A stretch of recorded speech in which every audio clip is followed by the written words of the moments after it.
Hello everyone, आप सभी को नमस्कार। उम्मीद कर रहा हूं आप सभी स्वस्थ हैं, मस्त हैं और कल के एग्जाम को फोड़ने में पूरी तरह से रणनीति बनाने में व्यस्त हैं। तो एसएससी सीजीएल टियर 2 का एग्जाम कल है। एक मैथ्स का पेपर, एक इंग्लिश का पेपर। कितने कितने नंबर इसमें आएंगे ये आपका डिसाइड करेगा रैंक कि आपको क्या मिलने वाला है। बड़ा दिन है और जब दिन बड़ा होता है ना तो यार नर्वसनेस होती है। तो एक चीज मैं आपको बता रहा हूं कि आपको अगर आज थोड़ा सा डर लग रहा है, थोड़ी नर्वसनेस हो रही है, कोई गलत बात नहीं है, सबके साथ होता है। ठीक है, मुझे भी याद है जब मैंने आईआईटी जेईई का एग्जाम पहली बार लिखा था तो मुझे भी डर लगा था, मुझे भी बड़ा नर्वसनेस था। आपको बताऊं, पूरी रात मुझे नींद नहीं आई थी, पूरी रात मैं नहीं सो पाया था।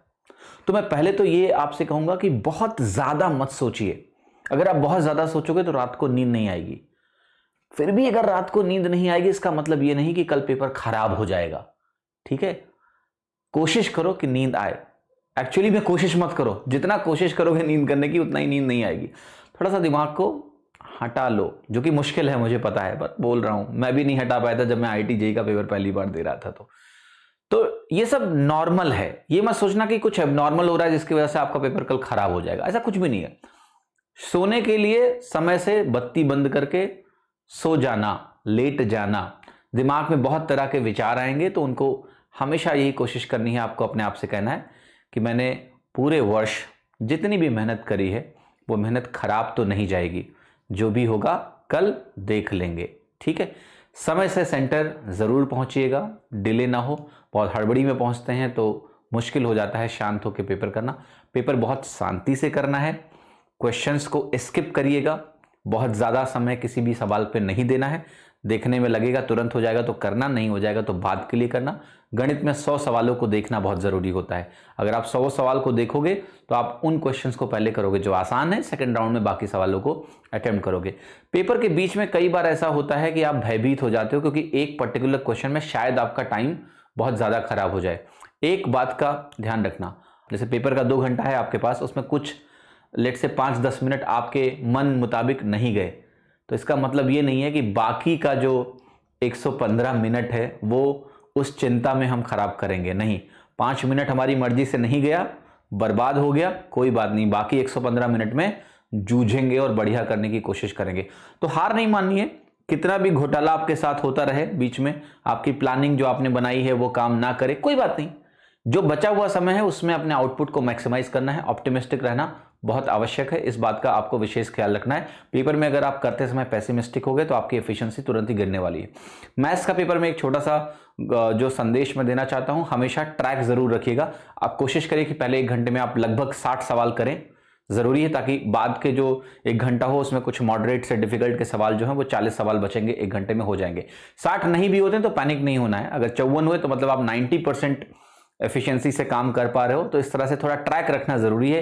ये नहीं कि समय भूल ही गए और समय भूल गए और नहीं हुआ। एक और चीज मैं आपको बताऊंगा, जो आखिरी 5-10 मिनट होते हैं वो कई एस्पिरेंट का बिल्कुल आउटपुटहीन होता है।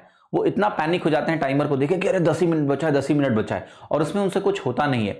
धैर्य बना के रखना। वो 10 मिनट भी पहले 10 मिनट के बराबर है, वो 10 मिनट भी बीच वाले 10 मिनट के बराबर है। तो बहुत ज्यादा उत्साहित और हतोत्साहित होने की जरूरत नहीं है आखिरी मोमेंट्स में। वहां भी बहुत ही पेशेंटली जितना हो सकता है उतना करिए। बहुत ज्यादा अननेसेसरी तेजी लाने से क्या होगा कि आप उस 10 मिनट में हड़बड़ी में कुछ भी नहीं कर पाएंगे। शांति से अपनी स्पीड से, जो स्पीड है नॉर्मल आपकी, उसी स्पीड से आखिरी 10 मिनट को भी बीच वाला 10 मिनट समझ के ही करना, आप बेहतर करोगे। साथ ही साथ जीवन में जब भी मुझे कोई बहुत बड़ा काम करना हुआ है या मैं कभी हताश महसूस करता हूं, निराश महसूस करता हूं, तो कुछ पंक्तियां हैं जिन्होंने मुझे हमेशा बहुत ज़्यादा प्रेरित किया है। तो उन पंक्तियों के साथ मैं इस वीडियो का अंत करूंगा। अभी उन पंक्तियों को मैंने अपने रगों में ऐसा बसा लिया है कि अब मुझे उनको रिपीट करने की भी ज़रूरत अपने लिए नहीं पड़ती है। वो ऑटोमेटिकली गूंज जाती हैं दिमाग में और मुझे हमेशा साहस होता है किसी भी चीज़ को करने का। तो उन पंक्तियों के साथ आपको मैं आज छोड़ता हूँ। मुस्कुराते हुए जाइए, साल भर की मेहनत है, जो भी बेस्ट हो सकता है अपने लिए करिए। किसी को सेंटर पे देख के डरिएगा मत कि उसकी तैयारी बहुत अच्छी होगी, मेरा नहीं होगा। ये सब ख्याल आते हैं, नॉर्मल हैं, बट इनको बहुत ज़्यादा हावी नहीं होने देना है। ये आएंगे तो ये सोचना कि ये नॉर्मल है, दिमाग का काम है सोचना, वो कुछ ना कुछ तो सोचेगा ही, उस पर बहुत ज़्यादा तूल मत दो। फोकस करना है कि 2 घंटे मेरे पास, उसमें जितना बेस्ट कर सकता हूँ मैं करूँगा। तो चलिए और मैं आपको आगे ले चलता हूं और कुछ पंक्तियों के साथ आपको आपके अंदर हौसला और जान और जज्बा डालता हूं।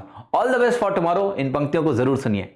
आखिर वो घड़ी आ ही गई, आखिर वो आपका एग्जाम आ ही गया जिसका आपको काफी दिनों से इंतजार था। लेकिन एग्जाम के एक दिन पहले का जो दिन होता है ना, वो शायद ज्यादा इंपॉर्टेंट होता है एग्जाम के दिन से, क्योंकि आज के दिन ही वो इंटेंसिटी अपने अंदर आपको डेवलप करनी होती है जो कल आपको बेहतर करवाती है एग्जाम में। सो आज के दिन आपको टूटना नहीं है, आज के दिन आपको अपने आप को बैक करना बहुत जरूरी है। आप उम्मीदों से जाएंगे, आप साहस से जाएंगे और आप एक पूरे कॉन्फिडेंस के साथ जब एग्जाम को अप्रोच करेंगे तो शायद आप अपना सबसे बेस्ट दे पाएंगे। आज के दिन देखिए, वो थॉट्स मैटर नहीं करते हैं कि आपने कितनी पढ़ाई करी, कितनी तैयारी करी, कुछ कमी रह गई। आज के दिन सबसे ज्यादा जरूरी ये है कि आपको अपनी स्ट्रेंथ पे फोकस करना है कि जो चीजें मुझे आती हैं, जितना मैंने किया है, जो भी मैंने मेहनत करी है, उस मेहनत के हिसाब से मैं परफॉर्म करके आऊं। ऐसा देखा गया है कि जो लोग अच्छी तैयारी भी कर लेते हैं, लेकिन अगर उनका मोटिवेशन लेवल अच्छा नहीं होता है, कॉन्फिडेंस लेवल अच्छा नहीं होता है, डर की वजह से एग्जाम वो गड़बड़ करके आ जाते हैं। तो मेरी कोशिश है कि अगले 5-10 मिनट में आपको मैं कुछ ऐसी बातें बताऊं, कुछ मोटिवेट करूं आपको कि आप एग्जाम के दिन कम से कम डरे नहीं और कुछ बेहतर करें। यही मेरा मोटो है आज के इस छोटे से वीडियो का। तो देखिए, मैं शुरुआत करता हूं पहले कि थोड़ा जो आपकी उम्मीदें हैं, जो एक्सपेक्टेशन है सबकी, वो एक बर्डन बहुत बड़ा होता है।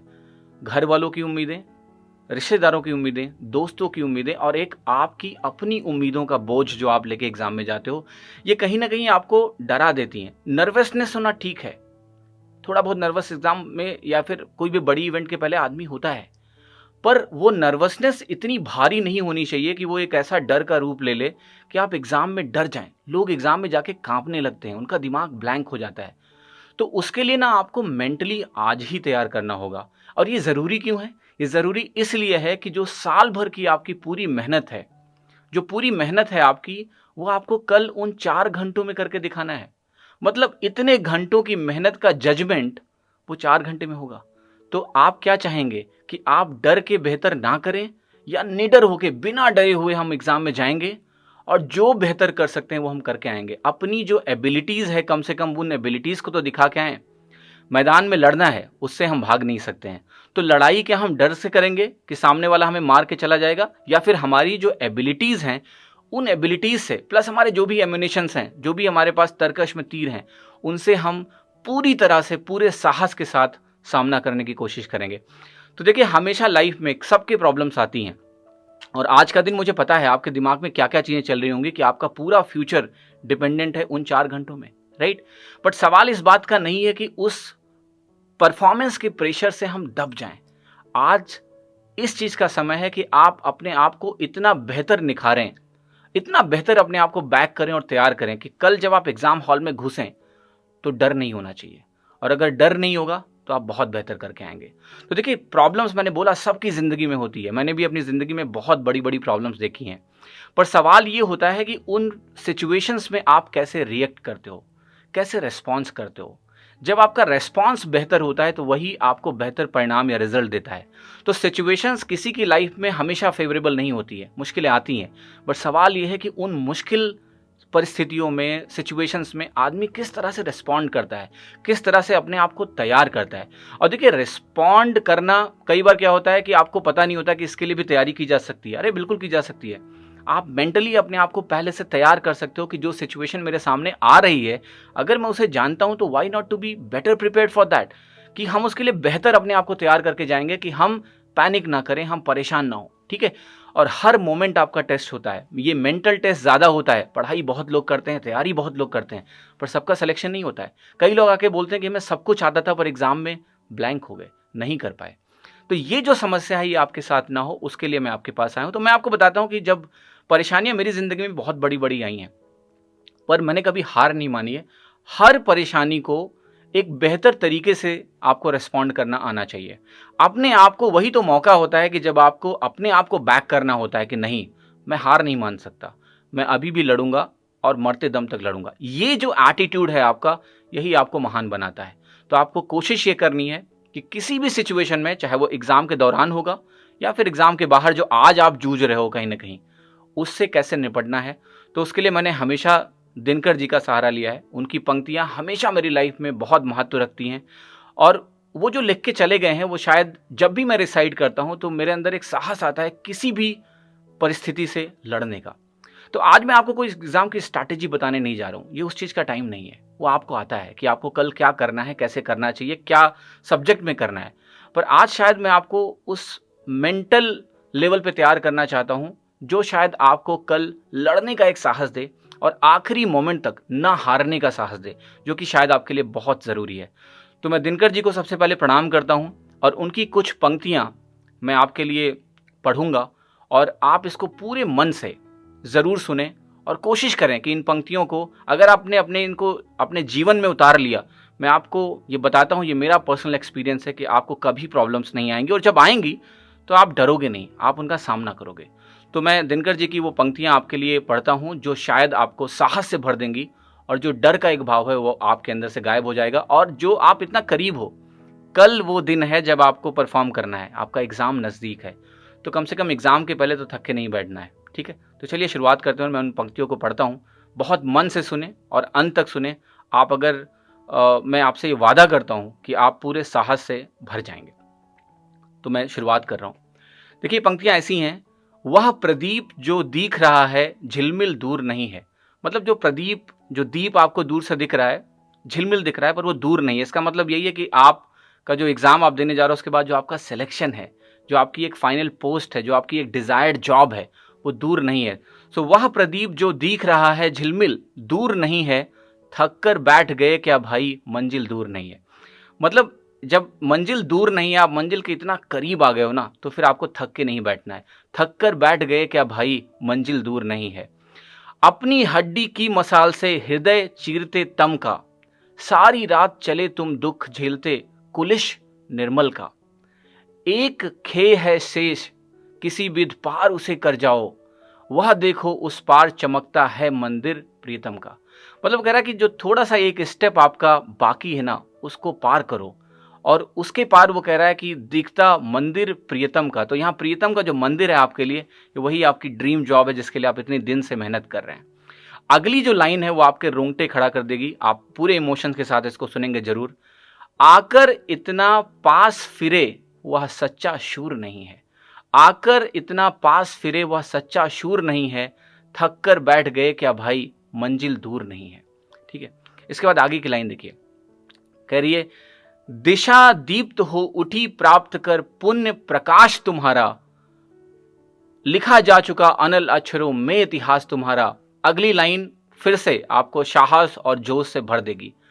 जिस मिट्टी ने लहू पिया वह फूल खिलाएगी ही। इसका क्या मतलब है, आपने जो इतनी मेहनत करी है वो फूल जरूर खिलाएगी, उसका फल भी आपको जरूर मिलेगा, रिजल्ट भी आएगा, अगर आप कम से कम डरे नहीं और साहस से अपना एग्जाम देंगे तो।